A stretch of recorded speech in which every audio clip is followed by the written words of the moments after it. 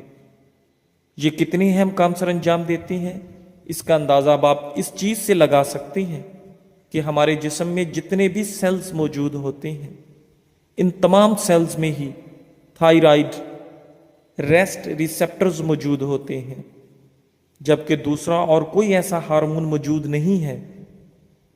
Thyroid کی 2 condition ہوتی ہیں۔ پہلی ہے ہائپر تھائرائیڈ، جسے ہائپر تھائرائیڈزم بھی کہا جاتا ہے۔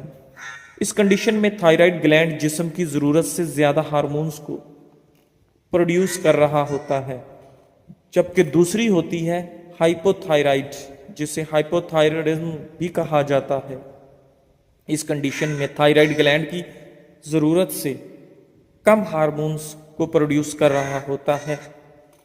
نہ صرف ہمارے ہاں بلکہ پوری دنیا میں زیادہ تر لوگ ہائپر تھائرائیڈزم کا شکار ہوتے ہیں، یعنی ان کا تھائرائیڈ گلینڈ ان کی باڈی کی ضرورت سے کم ہارمونز کو ریلیز کر رہا ہوتا ہے۔ اس لیے عام طور پر جب بھی تھائرائیڈ کا مرض بولا جاتا ہے تو اس سے لوگوں کو مراد یہی ہوتی ہے کہ انہیں ہائپو تھائرائیڈزم کا مرض ہے۔ تھائرائیڈ کا مرض ہوتا کیوں ہے اور اس کے ہونے کی وجوہات کیا ہوتی ہیں؟ اس مرض کے ہونے کی 2 وجوہات ہوتی ہیں۔ پہلی ہوتی ہے آٹو امیون ڈیزیزز، یہ ڈیزیزز کے بارے میں سبھی جانتے ہیں۔ یہ ہماری باڈی کا ایک ایسا سسٹم ہوتا ہے جو کہ ہمیں بیماریوں اور انفیکشن سے بچاتا ہے اور ہماری باڈی میں داخل ہونے والے وائرسز اور جراثیم کا خاتمہ کرتا ہے۔ لیکن کبھی کبھی امیون سسٹم باڈی کے سیلز کو ہی ڈسٹروائے کرنے لگتا ہے اور اسی کنڈیشن کو آٹو امیون ڈیزیزز کہتے ہیں۔ یورپ اور امریکہ کے زیادہ تر لوگ تھائرائیڈ کے مرض کا شکار آٹو امیون ڈیزیزز کی وجہ سے ہوتے ہیں، جبکہ اس مرض کے ہونے کی دوسری وجہ جسم میں ہونے والی آیوڈین کی کمی رہتی ہے۔ ہمارے ہاں زیادہ تر لوگوں کو یہ مرض جسم میں ہونے والی آیوڈین کی کمی کی وجہ سے ہوتا ہے۔ تھائرائیڈ ہارمونز ہماری باڈی میں بہت سارے فنکشنز کو کنٹرول کرتے ہیں۔ ان میں میٹابولزم کو ریگولیٹ کرنا، یہی وجہ رہتی ہے کہ اگر ہم ہائپر تھائرائڈزم کا شکار ہوتے ہیں تو ہم موٹاپے کا شکار ہو جاتے ہیں، لیکن اگر ہم ہائپر تھائرائڈزم کے شکار ہوتے ہیں تو ہمارا وزن بہت کم ہو جاتا ہے اور وزن کو بڑھانا مشکل ہو جاتا ہے۔ اسی طرح گروتھ اینڈ ڈیولپمنٹ یہی وجہ رہتی ہے کہ جو بچے تھائرائیڈ کے مرض کا شکار ہوتے ہیں ان کا قد نہیں بڑھ رہا ہوتا۔ اور اسی طرح گرین ڈیولپمنٹ ٹیمپریچر کو سٹیبل رکھنا، نروس سسٹم، ہارٹ ریٹ، سانس کا نظام، مردوں اور خواتین کا بانجھ پن، خواتین کے ماہواری، جوڑوں کا ٹھیک سے کام کرنا، ہمارا ہاضمنگ نظام اور مسلز کو ٹون رکھنا۔ اس کے علاوہ ہماری باڈی کے اور بھی بے شمار فنکشنز ہیں جنہیں تھائرائیڈ ہارمونز ریگولیٹ کرتے ہیں۔ اس لیے آپ خود اندازہ لگا سکتے ہیں کہ تھائرائیڈ ہارمونز ہمارے لیے کتنے ضروری ہیں۔ اب ان علامات کی بات کر لیتے ہیں جو آپ کو ہائپو تھائرائیڈزم ہونے پر نظر آتی ہیں۔ ان میں وزن کا بڑھنے لگ جانا اور ڈائٹنگ اور ایکسرسائز کرنے کے باوجود وزن کا کم نہ ہونا، باڈی میں لو انرجی لیول کا رہنا جس وجہ سے آپ سستی کا شکار ہو جاتے ہیں، اور بنا زیادہ کام کیے بھی آپ کو بہت زیادہ تھکن ہونے لگتی ہے، بالوں کا کمزور پڑ کر گرنے لگ جانا جس کی وجہ سے عورتوں اور مرد دونوں گنجے پن کا شکار ہو سکتے ہیں، سکن کا ڈرائی پڑ جانا، ناخنوں کا کمزور ہو جانا، سکن کا بھی بے رونق پڑ جانا، کمزوری کا شکار ہونا، جوڑوں اور گھٹنوں میں درد رہنا شروع ہو جانا، دل کی دھڑکن کا آہستہ آہستہ سلو پڑ جانا، ہاتھ پاؤں کا بار بار سن ہونا، تھائرائیڈ کے مرض کے زیادہ بڑھنے پر گردوں کا مسائل کا سامنا، گلے کا پھول جانا، ڈپریشن، قبض کا رہنا، مسلز میں کھچاؤ اور درد کا ہونا، بانجھ پن، سردی کا زیادہ لگنا، ہاتھ پاؤں میں سوجن ہونا، بھوک میں کمی، یہ سب تمام ہائپو تھائرائیڈزم کی نشانیاں ہیں۔ لیکن اس کے ہونے پر آپ کو ان سے بالکل الٹ چیزیں نظر آتی ہیں۔ تھائرائیڈ کے مرض کا علاج کیا ہے؟ دیکھیں، تھائرائیڈ کے مرض کا گھریلو اور دیسی علاج تو موجود ہے، لیکن جدید میڈیکل سائنس یعنی ڈاکٹرز کے پاس اس مرض کا کوئی علاج موجود نہیں۔ اگر آپ ڈاکٹرز کے پاس جاتے ہیں تو آپ کو ہی کہیں گے کہ اب آپ کو پوری زندگی روزانہ لیووتھائریکسن نام کی ٹیبلٹ استعمال کرنی پڑے گی، لیکن آپ اپنی لائف سٹائل میں کچھ چینجز لا کر تھائرائیڈ کے مرض کو آسانی سے کنٹرول میں لا سکتے ہیں۔ سب سے پہلی چیز یہ کہ آپ اپنی باڈی میں آیوڈین کی کمی نہ ہونے دیں، کیونکہ ہماری باڈی کو آیوڈین کی ضرورت پڑتی ہے۔ تھائرائیڈ ہارمونز کو پروڈیوس کرنے کے لیے جسم میں ہونے والی آیوڈین کی کمی کو دور کرنے کا سب سے آسان طریقہ آیوڈین ملے نمک کا استعمال رہتا ہے۔ اس کے علاوہ ڈیلی پروڈکٹس، انڈوں اور مچھلی میں بھی کافی مقدار میں آیوڈین موجود ہوتا ہے۔ دوسرے نمبر پر آپ پرو بایوٹکس خوراکوں کا استعمال کریں، کیونکہ تھائرائیڈ کی وجہ سے ہماری آنتوں میں نقصان دہ جراثیم اور بیکٹیریا پیدا ہونے لگتے ہیں۔ اس لیے اگر ہم پروڈکٹیو خوراکوں جیسے کہ دہی کا استعمال کرتے ہیں تو ہماری آنتوں میں گڈ بیکٹیریا کی تعداد میں اضافہ ہوتا ہے، جو کہ ان بیڈ بیکٹیریا اور جراثیم کا خاتمہ کر دیتے ہیں اور ہم صحت مند بنے رہتے ہیں، اور اسی طرح ہمارا معدہ اور ہاضمے کا نظام ٹھیک طرح سے کام کرتا رہتا ہے۔ ایسے تمام فوڈز جن میں گوائٹروزن کمپاؤنڈ موجود ہو ان کا استعمال کم سے کم کرنے کی کوشش کریں، کیونکہ وائٹ روزن تھائرائیڈ فنکشنالٹی کو ڈسٹرب کرتی ہے۔ اس لیے آپ سویا، بند گوبھی، پالک، شکرکندی، سٹرابری، آڑو اور مونگ پھلی کا استعمال کم سے کم کرنے کی کوشش کریں۔ سفید چینی کا استعمال کم سے کم کرنے کی کوشش کریں، کیونکہ سفید چینی تھائرائیڈ ہارمونز کے جذب اور مزید کم کر دیتی ہے۔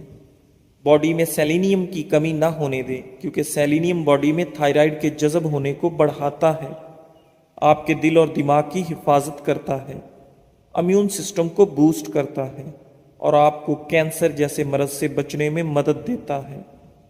لیکن ایک چیز یاد رکھیے گا، آپ نے نیچرل چیزوں سے سیلینیم کی کمی پوری کرنی ہے، جیسے کہ اخروٹ، مچھلی اور دیگر بہت سارے اور بھی فوڈز ہیں۔ اپنی باڈی میں وٹامن بی کی کمی نہ ہونے دیں، یہ وٹامن بی آپ کو تھکاوٹ سے بچاتا ہے، آپ کے بال اور ناخن ہیلدی رہتے ہیں، آپ کی نظر کمزور نہیں ہوتی، آپ کا موڈ اچھا رہتا ہے اور ڈپریشن وغیرہ بھی نہیں ہوتا۔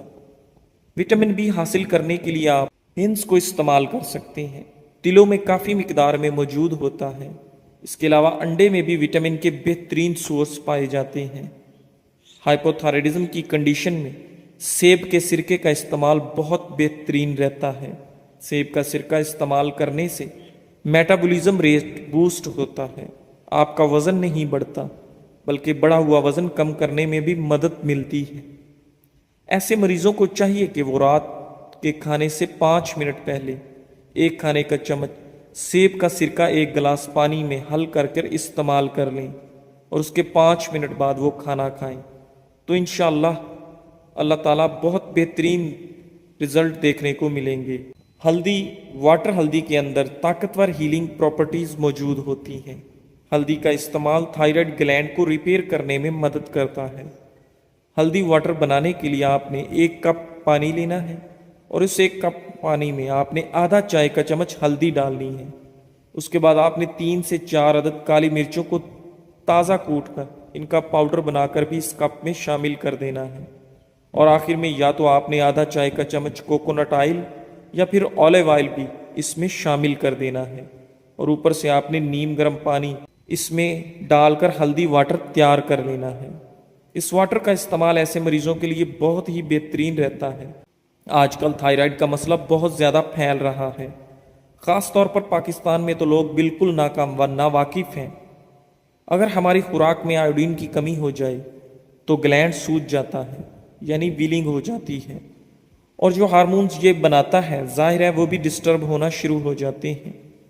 اب ہوتا کیا ہے، جسم میں تھکاوٹ ہوتی ہے، بال گرنے لگتے ہیں، وزن اچانک کم یا زیادہ ہو جاتا ہے، آنکھیں سوجنے لگتی ہیں، موڈ کبھی خراب تو کبھی بالکل ٹھیک ہو جاتا ہے، یہاں تک کہ ڈپریشن اور بانجھپن کا مسئلہ بھی پیدا ہونے لگ جاتا ہے۔ ہر رات سونے سے پہلے 4 سے 5 قطرے اخروٹ کے تیل کے اپنی ہتھیلی پر نکالیں، جس جگہ یہ گلینڈ موجود ہوتا ہے، یعنی کہ آپ کی گردن پر جہاں ٹائی بنتے ہیں، وہاں پر ہلکے ہاتھ سے مساج کریں، رگڑنا نہیں ہے، زور نہیں لگانا، بلکہ ہلکا سا مساج کریں، انشاءاللہ آپ کو فرق محسوس ہوگا۔ جزاک اللہ۔